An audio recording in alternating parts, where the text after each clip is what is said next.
It's Reading with Joan. We have some books to read for you today. Sometimes our books can just be stories, and other times our books can be non-fictions. That means real life stories about things that have happened to us. We've read books about Black and British. Windrush, join us every time while we read. We will have fun. Please like, share, and comment on our channel. Spread the word. We love reading to keep on Reading with Joan. Our website, you can join us on an adventure of reading free books. You can join us on an adventure of learning more about our culture. You can join us on the adventure of having a special read hub around the globe. You join them together and you have a reading and a fun time session. Visit our website today, subscribe to us, join our membership creative club. See you as we have fun on today's episode of Reading with Joan. The place for all the fun.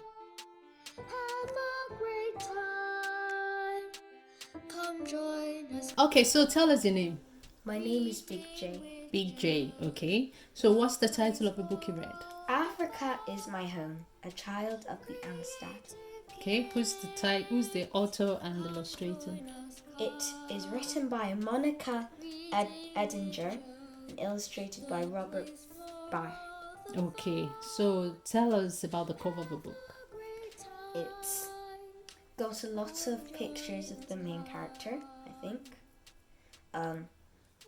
So I think it's because it's about when she traveled to America as a slave. So there's a picture of Do you want to use the word traveled or when she was taken to America as a slave. Not really. She didn't travel. She didn't voluntarily do it. She was. Okay, yeah. Yeah. Okay. She was taken. Yeah. So there's a picture of how she dressed in America, and a picture of how she dressed at Africa, home. Okay. And it has, I think it's pictures of her family and people who she lived with over here, and then her in the center. Okay. So. And So can you give us a brief summary of a plot of a book? So she used to be like just a child living in Africa happily, and then she got sent away as a pawn, which is like an African slave. A So child African slave. Okay. So a slave that worked for people that were in Africa, not actually in other places. And then some ghosts, which were the captors, they took them away to America, like Cuba. I won't say the whole plot. Yeah, just So summarize. Okay. And then eventually she came back to Africa when she was a lot older. Yeah, like how old? 21. They go straight to one. And okay, so what kind of experiences, can you remember any of the experiences she had when she was in America? Well, she had to go to court. Why? Because I think some of her captors were like, they made her a slave in a place where they weren't allowed to be slaves. Okay. Alright. So But yeah. So there were parts of America that slaves were not allowed. I think in Southern America, or not one of the North or South America, slaves were not allowed, and if you had slave there, you'll be persecuted. So I think he was made a slave there. Okay, good. So was the story sad or happy? Quite sad. Quite sad. Would you? But it was still happy. Would you mind to experience that? You would have loved to experience No, yourself. not loved. Like, I would have minded. I would have been like, no, I don't want to do that. You don't want to do that, so you don't want to be a slave. So how does that make you feel about children that were slaves a long time ago? Makes you feel quite sad. Like, some people had to go through that, torture. Like 7 weeks of darkness inside a ship. Being tied up with other people who probably were smelly. Yeah, chains. They're not having They a were bath. pooing there, they were eating there. Probably sitting in their own filth. Oh gosh.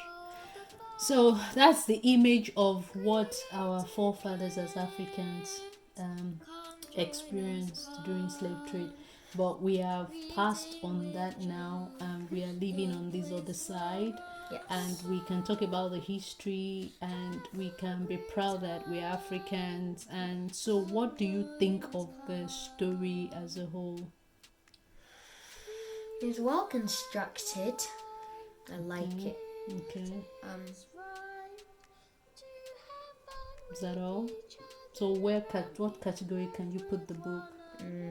It's based on a true story because it's based on what actually happened to a girl called Sarah Margrekinson. Okay, where was she from? She's from Mendeland, which is in like Western Africa near Liberia now. Okay. Wait, let me just check. No, that's okay. Yeah. Somewhere. So somewhere there. So it's based on that. It was really fun listening to Little J trying to explain this book. You can see in her own understanding she was trying to comprehend, and I'm so proud of her. And I would encourage, although the book is 10 and above, but I was glad that Little J could at least comprehend what the book was talking about with her own age. And what do you categorize this book as? Is it fiction, non-fiction? What? It's fiction, but like it's based on a true story, so it's non-fiction fiction. Adventure? Oh yeah, quite adventurous, but not like adventure like hooray we're going on an adventure. So historical fiction. Oh yeah, historical. Yes. Historical fiction. How could this book be made better?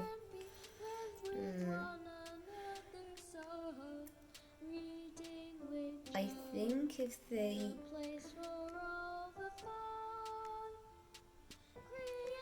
I like this story, but you just wish the slave part never happened. Yeah.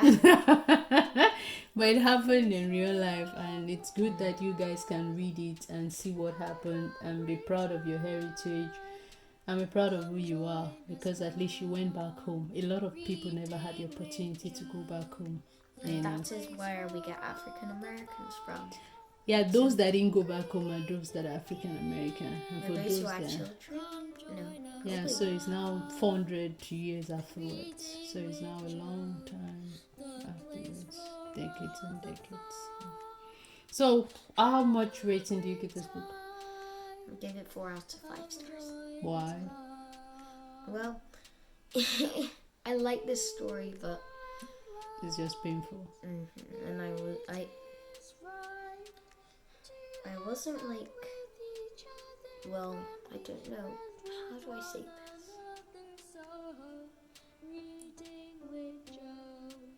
I don't know how to say it, but it's okay. Well, like one part I found was quite unclear because I didn't really understand it, but you might. Probably will. Which part? The bit where it says, it's over here. Yeah.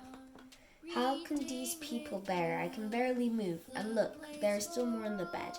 I picked up a piece of cloth and wrapped it around my head. I wasn't sure what that actually was. I don't know if it was a hat or if it was this. If it was a hat, I'm not sure if you would wrap it around your head, but like. But you need to understand the context as which she's speaking, and I've not picked up this book to read, so I might not be able to. These clothes are terrible and feel terrible. Okay. So I think that's a new cloth they asked her to. Oh, that was why Little J said she didn't like it, because they forced her to wear it. Okay. Yeah. She was just upset about being told to wear what she didn't like to wear. There's so much clothes she didn't like it.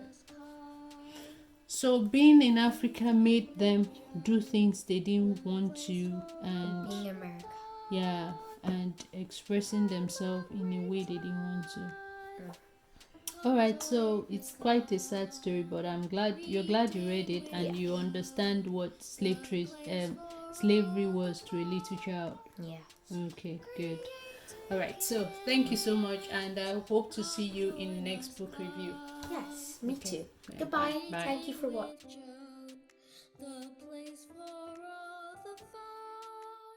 Hi kids, hello, hello, hello, hello.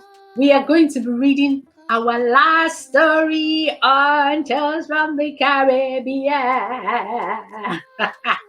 Join me today.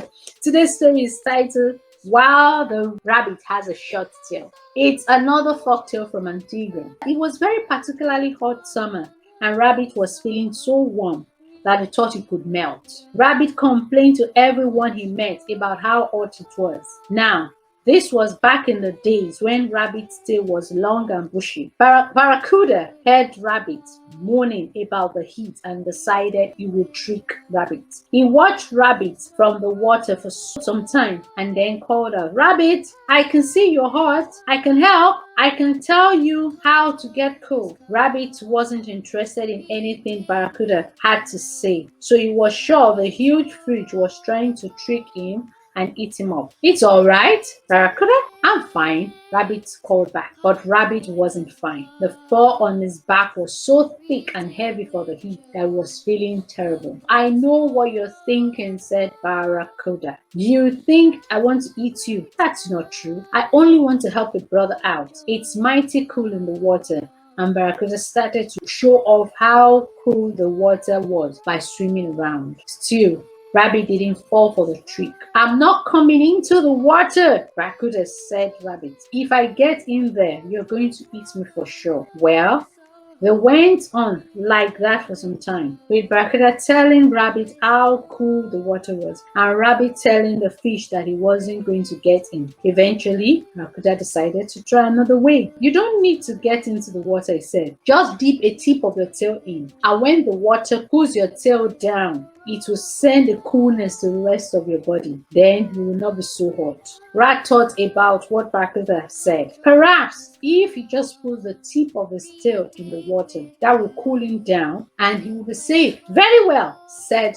Rabbit. "I will just put the tip of my tail in the water, and you must move far away from the edge so I'm sure to be safe." "Very well," said Barracuda, and he swam further away from the edge so the rabbit felt safe. So Rabbit came to the edge of the water while Barracuda looked, waiting for his moment to pounce. When the rabbit has put the tip of a tail in the water, Barracuda said, "How does that feel, Rabbit?" Rabbit was enjoying a little bit of a coolness that the tip of the tail was feeling, but the rest of the body was still hot. "Yeah, the tip of the tail is cool," he said, "but the rest of my body is still hot." "That's strange," said Barracuda. "It's common knowledge that if you put a tip of your tail in cool water, the coolness from the water shoots up the tail to the rest of the body and cools it down. Maybe you need to put a little more of your tail in the water for you to feel the benefit." Rabbit wasn't sure if this was a good idea. Nevertheless, it was so hot that he thought he would try. After all, it wasn't as if he was putting his whole body in the water. It was just his tail. Rabbit leaned back a little